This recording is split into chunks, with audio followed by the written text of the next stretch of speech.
Hoy, anong oras na oh? Tapos na kaming kumain doon, bumaba ka na. Oh, nantok pa ako. Mamaya na.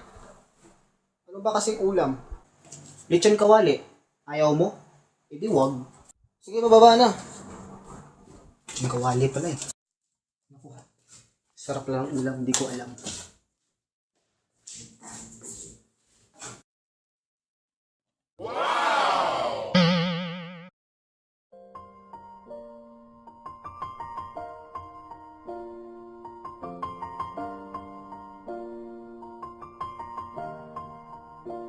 It's been a long day without you, my friend, and I'll tell you all about it when I see you again.